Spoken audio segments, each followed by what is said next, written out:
Salut tout le monde, j'espère que vous allez bien. Aujourd'hui, qu'est-ce qu'on fait?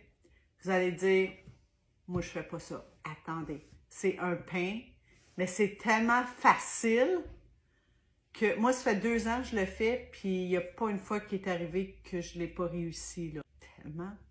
Tellement facile. Vous êtes prêts? On y va? Let's go! Ici, j'ai une farine blanche, tout usage. J'en utilise seulement une tasse de ça.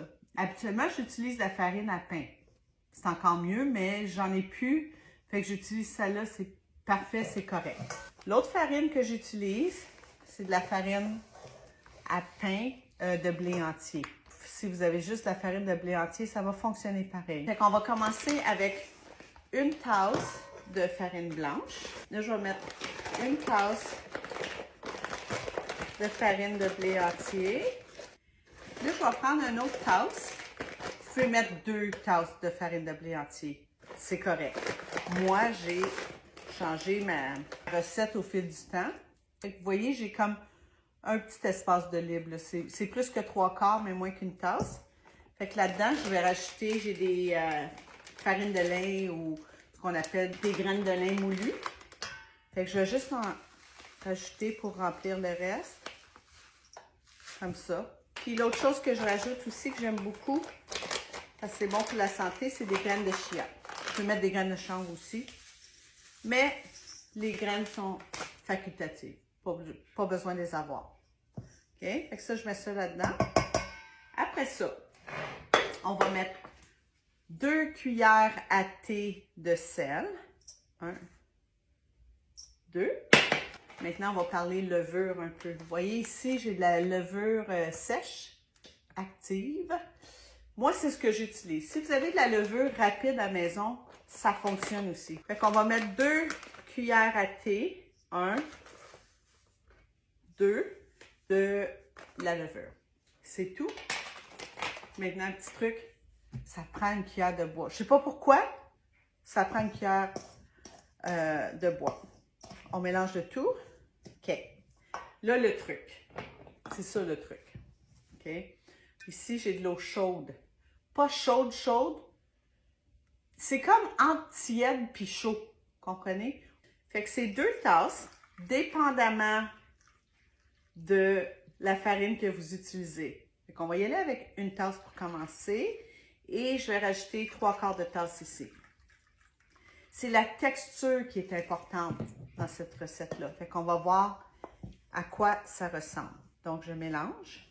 Parce que c'est pas une pâte que vous pouvez manipuler dans vos mains, là.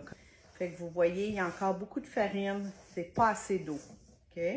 On y va tranquillement. Je rajoute le quart qui me manquait tantôt, là, pour faire mon 2 tasses. Et voilà. On brasse. Je vais juste rajouter un petit peu d'eau. Mettons une cuillère à soupe.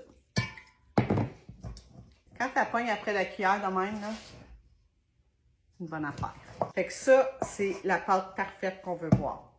Ça, c'est vraiment collant. C'est ça qu'on veut. Fait que là, je vais la recouvrir d'une pellicule. On va laisser ça 2 heures environ. J'ai déjà été jusqu'à 5 heures et le pain était excellent.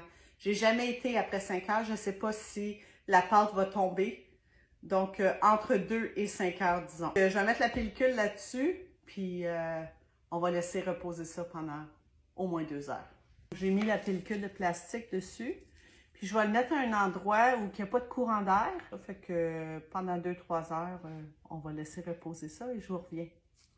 Fait qu'après 2 heures, il a monté suffisamment. Vous voyez la pâte, comment est-ce qu'elle est belle? Ici, il faut faire un choix. Soit que j'utilise ma cocotte en argile ou ma casserole de fonte. Je préfère celle-là. Juste, c'est une préférence, c'est tout. Donc, ce qu'il faut faire, c'est faire chauffer notre cocotte pendant le temps du réchauffement du four à 500 degrés. Donc, je vais mettre mon four à 500 degrés et par la suite, je vais mettre ma cocotte dedans jusqu'à temps que ça sonne puis que ça me dise que le four est prêt. Donc, je m'en vais mettre ça au four à 500 degrés et quand ça va sonner, je vais vous montrer le reste de ce qu'on doit faire. Bon, le four a quasiment atteint le 500 degrés. Donc, je vais vous montrer la prochaine étape. Vous voyez comment est-ce que ça bouge? Donc, je vais juste mettre un petit peu de farine sur la surface. Maintenant, je vais prendre ma petite bidule. Très pratique.